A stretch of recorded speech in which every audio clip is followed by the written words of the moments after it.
हंगामा खड़ा करना मेरा मकसद नहीं। सिर्फ हंगामा खड़ा करना मेरा मकसद नहीं, तस्वीर बदलनी चाहिए। नमस्कार, राम राम दोस्तों, स्वागत है आपका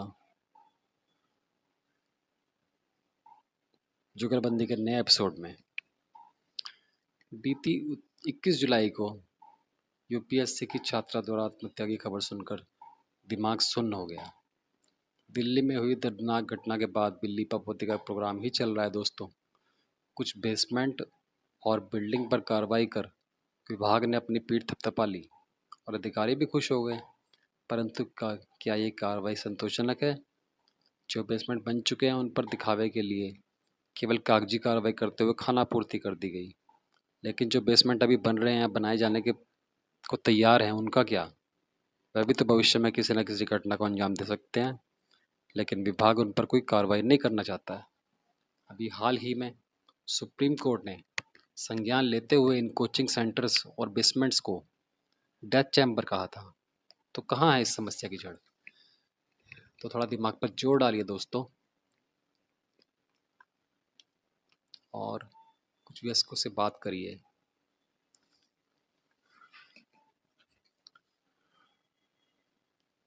अक्सर लोग यही कहते मिलेंगे कि अरे साहब, हमारे समय में पढ़ाई का जो स्तर था वो अब नहीं है।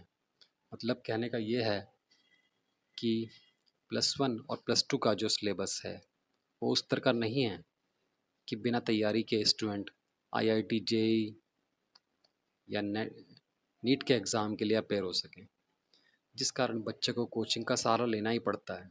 इसी कारण से कोचिंग का कारोबार फल फूल रहा है और गरीब व मेधावी छात्र परेशान रहते हैं।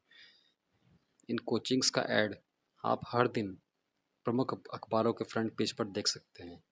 ये लाखों रुपया इन गरीब छात्रों को की जेब से ही जाता है। तो शिक्षा का स्तर सुधारने के लिए हमारी सरकारें क्या कर रही हैं? आज जो मीडिया कवरेज नीरज चोपड़ा और मनु बाकर को मिल रही है, क्या ये मीडिया वाले आने वाले फ्यूचर के प्लेयर्स को भी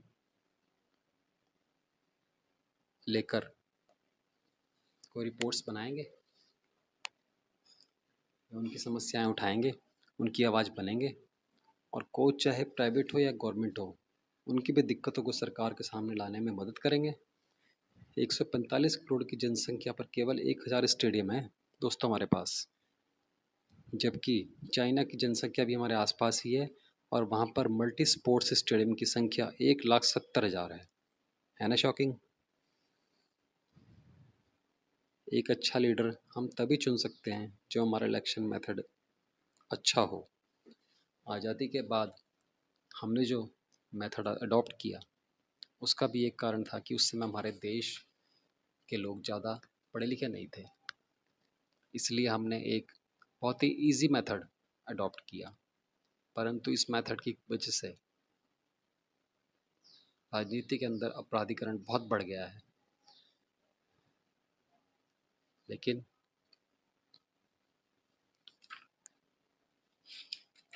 इस मेथड के अनुसार कैंडिडेट्स को बस अपने कंपटीटर को, अपने अपोजिशन वाले को हराना है। जिसका सबसे ज़्यादा वोट मिल गए वो इलेक्शन जीत जाता है। परंतु इससे कैंडिडेट सिर्फ एक सेक्शन और सोसाइटी पर ही ध्यान देते हैं और उनका ज़्यादातर ध्यान अपने कंपटीटर को हराने में होता है, चाहे फिर उसके लिए उन्हें इलीगल मेथड ही क्यों ना अपनाने पड़े। अब इसमें रिफॉर्म की ज़रूरत है दोस्तों। अब हमें एक नए मेथड की तरफ शिफ्ट हो जाना चाहिए, जिसमें कैंडिडेट को एक मिनिमम क्राइटेरिया फुलफ़िल करना होता है, उसके बिना वे इलेक्शन जीत नहीं सकते। इससे उनका ध्यान हर सेक्शन को कन्विंस करने में होगा।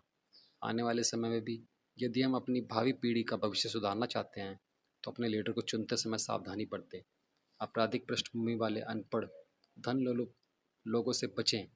युवा पीढ़ी व साफ सुथरी इमेज वाले लोगों को ही आगे आना चाहिए राजनीति में। आरक्षण आरक्षण पर बात करने वाले नेता ये क्यों भूल जाते हैं कि आरक्षण को लेकर एक भी नई सोच की ज़रूरत है। जब आप ये बोलते हैं कि कोई SC OBC मिस इंडिया क्यों नहीं बनती, तो ये आपका राजनीतिक दिवालियापन दिखाता है। ऐसे नेताओं को रिजेक्ट करें। तो आज सिर्फ इतना ही। चैनल अगर आपको हमारी बात अच्छी लगी है तो चैनल को सब्सक्राइब करें, लाइक करें, वीडियो को लाइक करें। मिलते हैं अगले एपिसोड में। धन्यवाद।